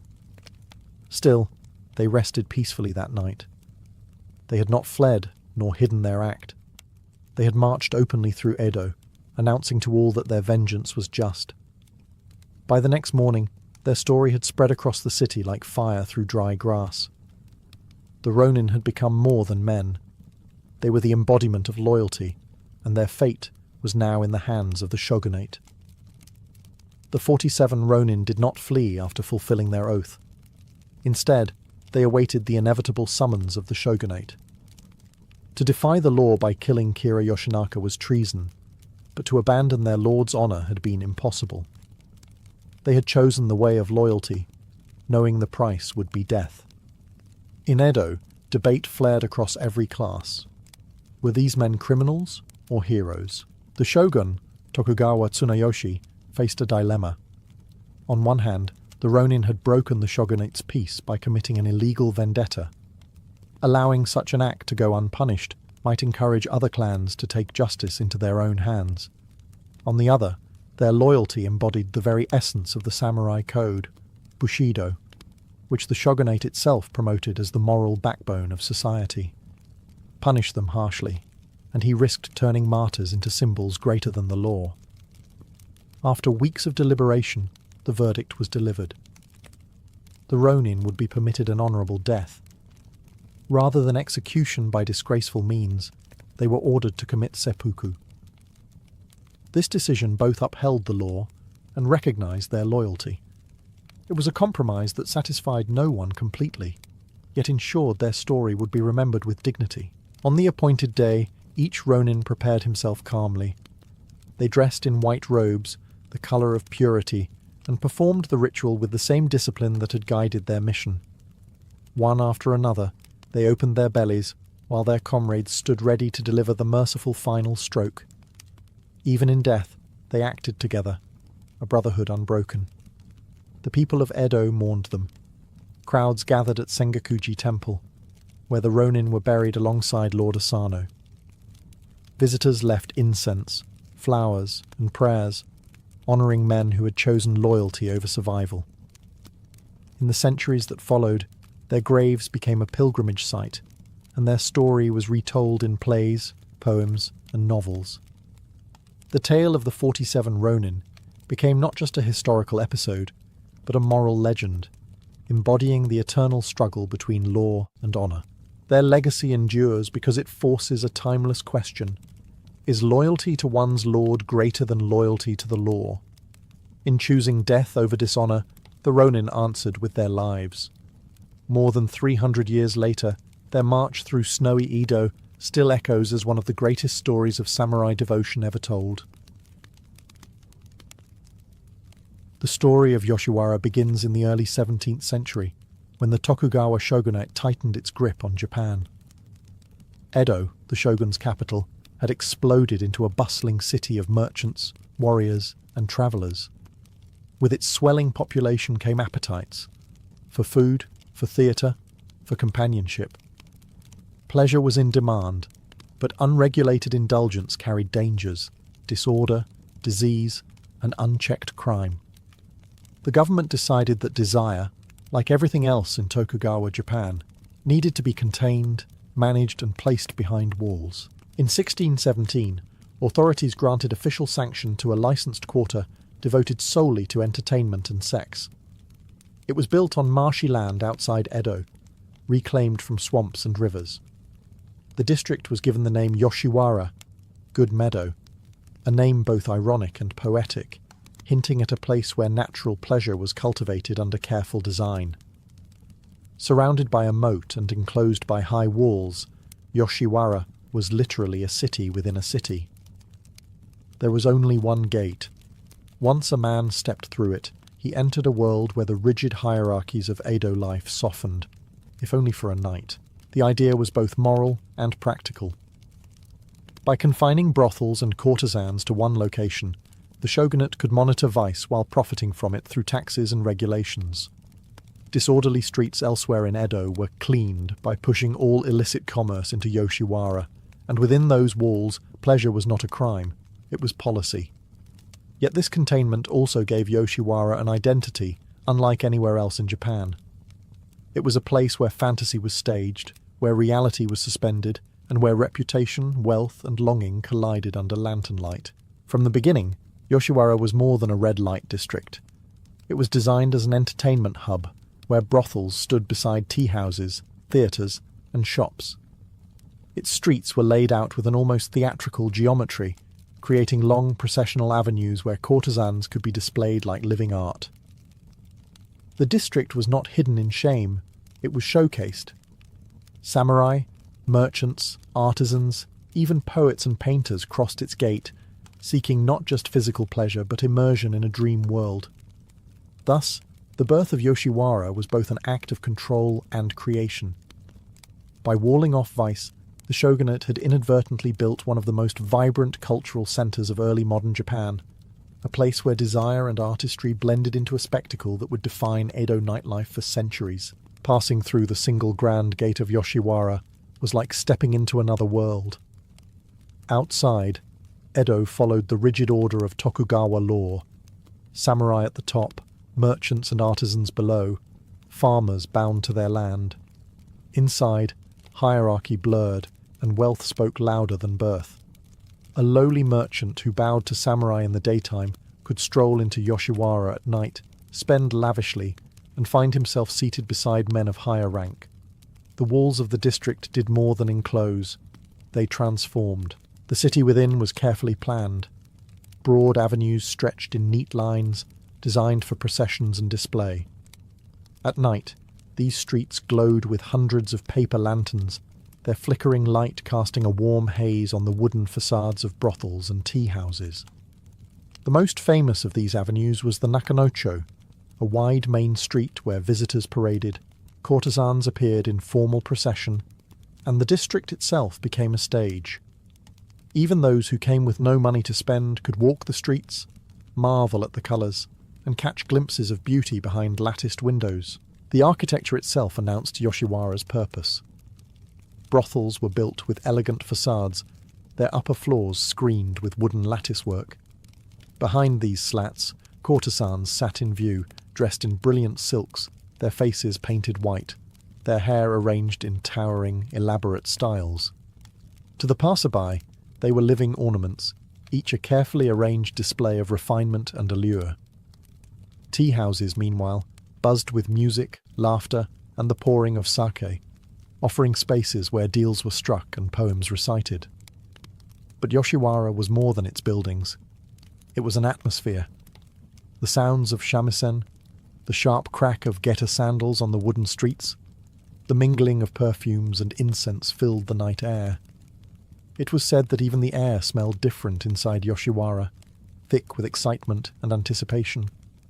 To enter was to step out of ordinary life and into a dream carefully crafted to intoxicate the senses.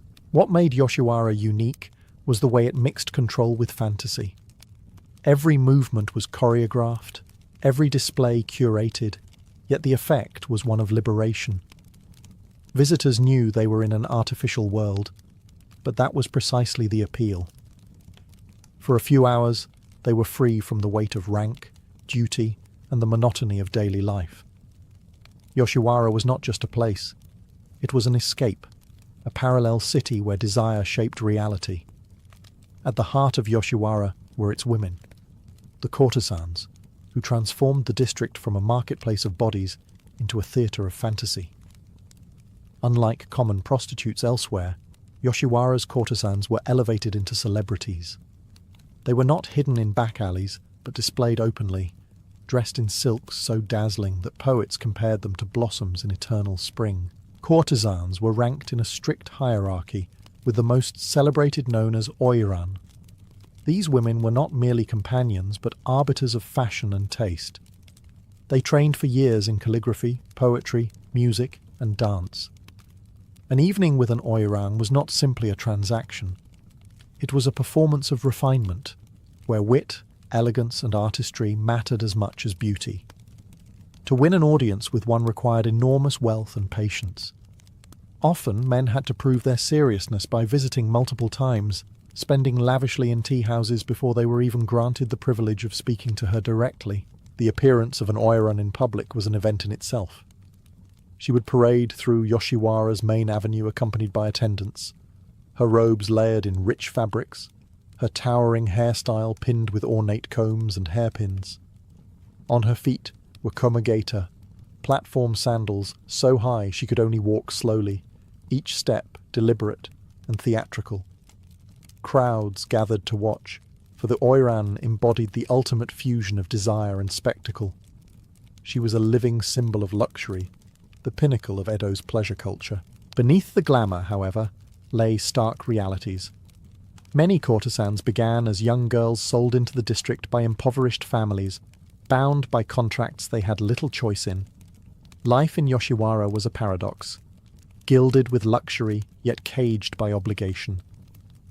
For every oiran who commanded admiration, countless others lived and died in obscurity, serving customers with little chance of rising in rank. Their painted smiles concealed the exhaustion of endless nights, the burden of debts, and the fragility of a life dictated by beauty's short span. Yet within this paradox, courtesans carved out influence. They shaped trends in fashion and language, inspiring kabuki theatre and literature. Men of wealth and status vied for their attention, and poets immortalized them in verse. In a society that confined most women to domestic spheres, Yoshiwara's courtesans became public figures, simultaneously powerful and powerless, adored and exploited.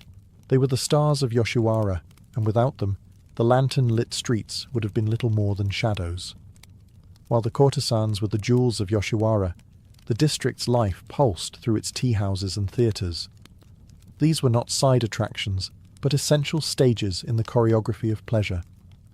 They provided the setting where introductions were made, reputations polished, and nights of extravagance unfolded. Tea houses in Yoshiwara were unlike the quiet establishments elsewhere in Edo. Here, they were lively hubs, buzzing with music, conversation, and the constant pouring of sake. A guest's evening often began in one of these tea houses, where he was entertained by attendants, musicians, and sometimes lower-ranking courtesans. These spaces functioned as intermediaries. No man simply walked into a brothel and demanded an oiran. He had to establish himself first, often with the tea house acting as a broker. The more lavishly he spent in these early stages, the greater his chances of being recommended to a high-ranking courtesan. The atmosphere inside was intoxicating. Musicians played shamisen, dancers performed traditional routines, and witty banter flowed as freely as the sake. For samurai, merchants, and poets alike, this was more than indulgence. It was theatre. Men performed roles of sophistication and generosity, hoping to impress. To hold one's own in a Yoshiwara tea house meant demonstrating not just wealth, but cultural polish. The ability to compose a poem, appreciate a melody, or engage in clever wordplay. Alongside tea houses, theatres added another layer to the district's allure. Kabuki, once considered a rowdy form of entertainment, found a natural home in Yoshiwara's orbit. Its colourful costumes, exaggerated gestures, and dramatic plots mirrored the heightened realities of the pleasure district itself. Many kabuki plays were inspired by Yoshiwara life, turning courtesans and clients into archetypes on stage. In return, kabuki actors often mingled with Yoshiwara's clientele, blurring the line between performance and reality. The synergy between tea houses, courtesans, and theatres gave Yoshiwara its unique cultural depth. It was not only a place to purchase intimacy, but to participate in a wider spectacle of refinement. A night in Yoshiwara was an orchestration of senses: the taste of sake, the sound of shamisen strings, the sight of lantern-lit parades, the scent of incense wafting through crowded rooms. Every detail contributed to the illusion that within these walls one lived not an ordinary life, but a heightened, almost dreamlike existence. Yoshiwara thrived because it offered more than pleasure. It offered performance. And in this theatre of desire, Everyone, from merchants to poets, became both spectator and actor. If courtesans were the stars of Yoshiwara, the patrons were its lifeblood. Every lantern that glowed and every shamisen that played was fueled by the silver and ambition of those who passed through the district's gate. What made Yoshiwara fascinating was not just who worked there, but who came seeking its pleasures. Men from every corner of Edo society, all temporarily equalized by desire and wealth. Merchants were the most frequent visitors.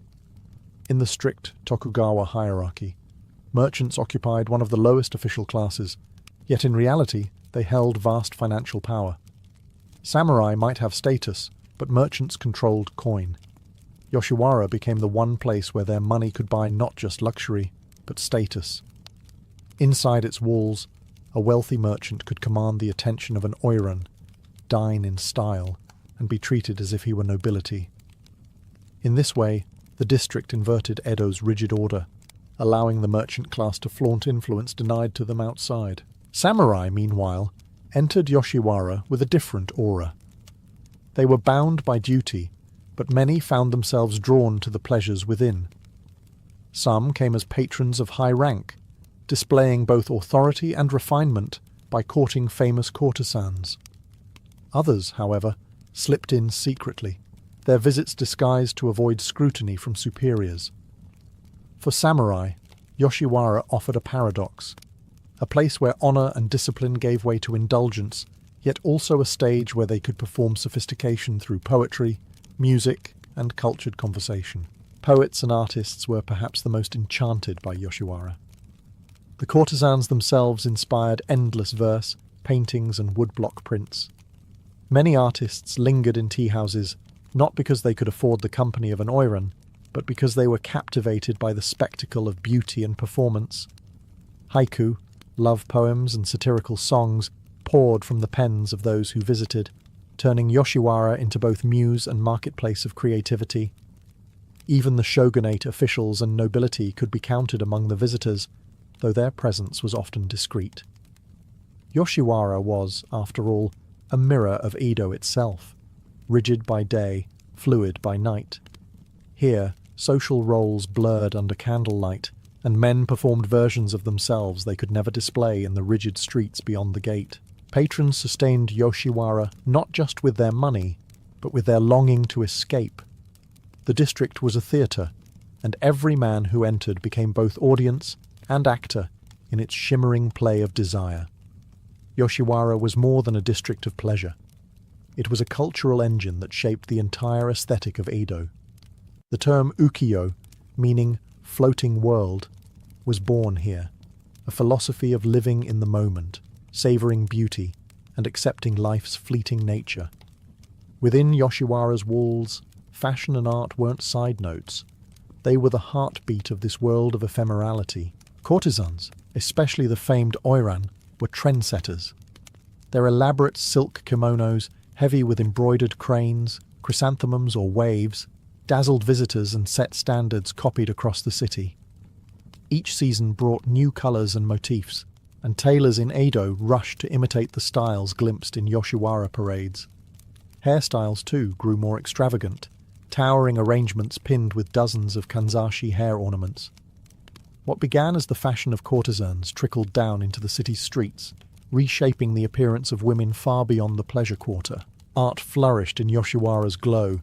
Woodblock prints, or ukiyo-e, immortalized courtesans, actors, and famous scenes from the district. These prints circulated widely, allowing even those who never passed through the Yoshiwara gate to experience its allure.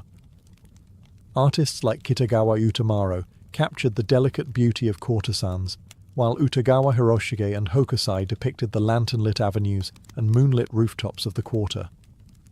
Through their works, Yoshiwara's pleasures became both fantasy and commodity, spreading across Japan like souvenirs of desire. Theatre, especially kabuki, fed from this same well. Plots often mirrored the intrigues and romances of Yoshiwara, while actors borrowed the flamboyant styles of courtesans. In turn, courtesans styled themselves after kabuki stars, creating a feedback loop of performance and imitation. Audiences flocked to plays that dramatized the life of the district, turning Yoshiwara into both muse and mirror. Even poetry and literature found fertile ground here. Samurai and merchants alike composed verses inspired by their nights in the floating world, blending longing with melancholy. To write of Yoshiwara was to write of fleeting beauty, of cherry blossoms that fall even as they bloom. In this way, Yoshiwara was not just a marketplace of bodies, but of ideas. Its fashions dictated trends, its art filled homes across the city, and its ethos of living for the moment, of savouring life's fleeting joys, defined an entire cultural era. The floating world was a dream, but one that left very real imprints on Japanese art, literature, and style. To the outsider strolling Yoshiwara's lantern-lit streets, the district appeared as a dazzling carnival of freedom. Men could mingle across class lines, courtesans appeared to command attention like queens, and the atmosphere promised escape from the rigid order of Tokugawa society. Yet beneath the shimmer, Yoshiwara was not liberation. It was confinement wrapped in silk. The women at the centre of the spectacle often had little choice in their fate. Many had been sold into Yoshiwara as children by impoverished families, bound to brothels by contracts that lasted years, sometimes decades. The path to becoming a high-ranking courtesan like an oiran was brutally narrow. Most girls laboured at lower ranks, their lives consumed by long nights, demanding patrons and crushing debts. To outsiders, they appeared as icons of glamour.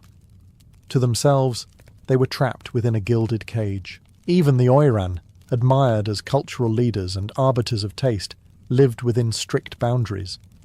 Their every movement was choreographed, from the way they walked in processions to the way they conversed with clients. The appearance of choice was itself part of the performance. Men believed they were pursuing the courtesan, proving their worth through repeated visits and lavish spending. In reality, the courtesan's freedom to accept or reject was tightly managed by the brothel's interests. What seemed like agency was often strategy, designed to maximize profit while keeping the illusion alive. The illusion extended to the patrons as well. A merchant might feel like a lord for the night, basking in the attentions of courtesans, but once he stepped back through the gate, the strict social hierarchy of Edo awaited him. Samurai, who let themselves relax within Yoshiwara's walls, returned to the rigid codes of duty and obedience outside. Yoshiwara's promise of freedom was temporary, a dream one rented with coin, but never truly owned. Yet perhaps that fleeting quality was its greatest power. The district thrived because it offered the fantasy of liberation, even if only for a few hours. The courtesan's smiles, the music of shamisen, the poetry exchanged in candlelight, all created a space where both men and women could pretend, if only briefly, that they lived in a world unbound by duty and rank. Yoshiwara's brilliance lay not in offering real freedom, but in selling its illusion so convincingly that people returned again and again, willingly stepping into the cage for another taste of the dream. If Yoshiwara was a dream world, it was one forever haunted by fire.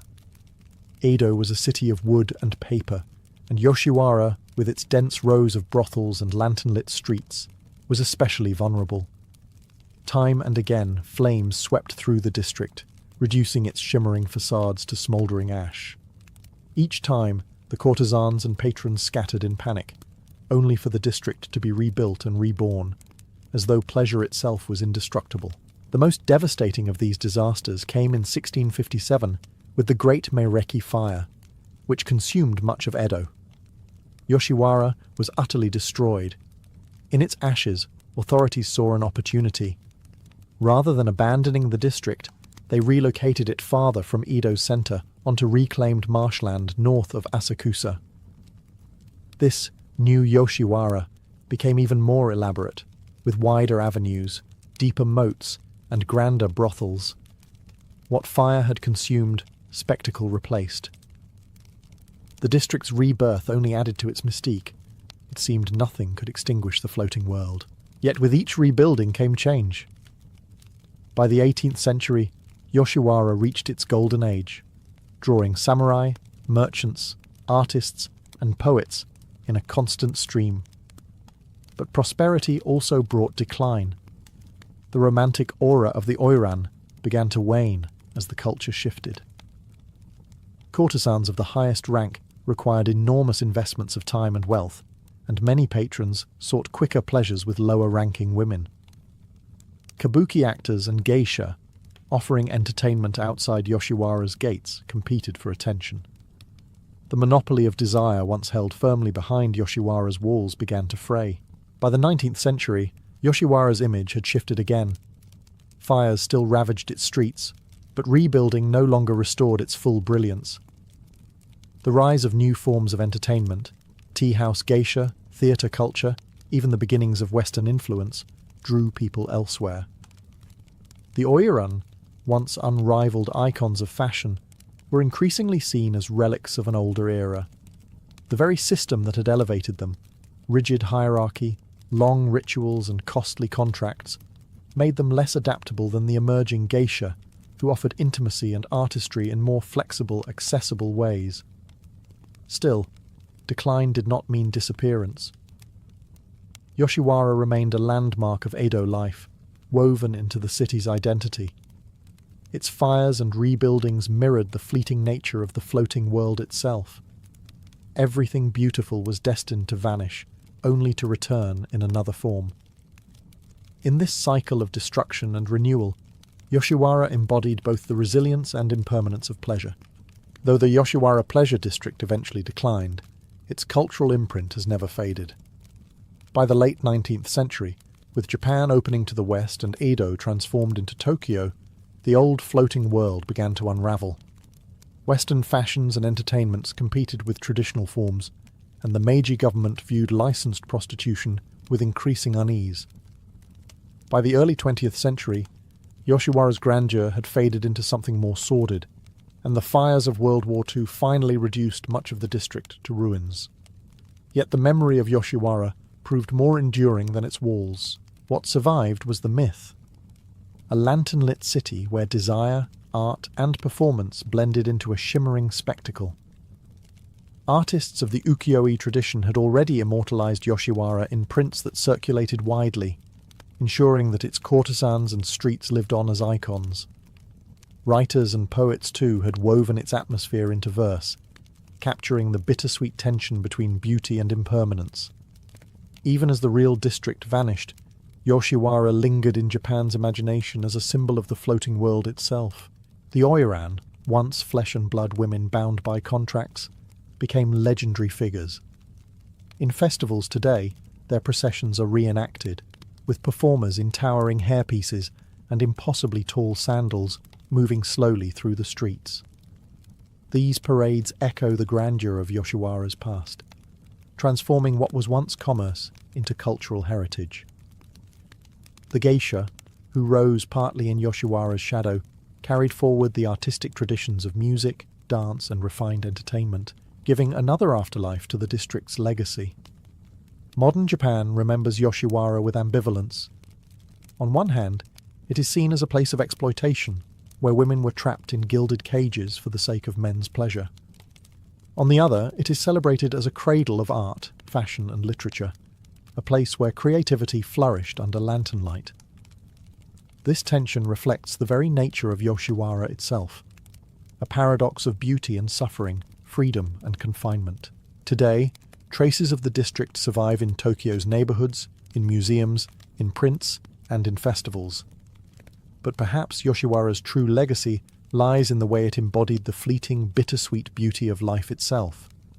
Like cherry blossoms falling at their peak, Yoshiwara dazzled precisely because it could not last.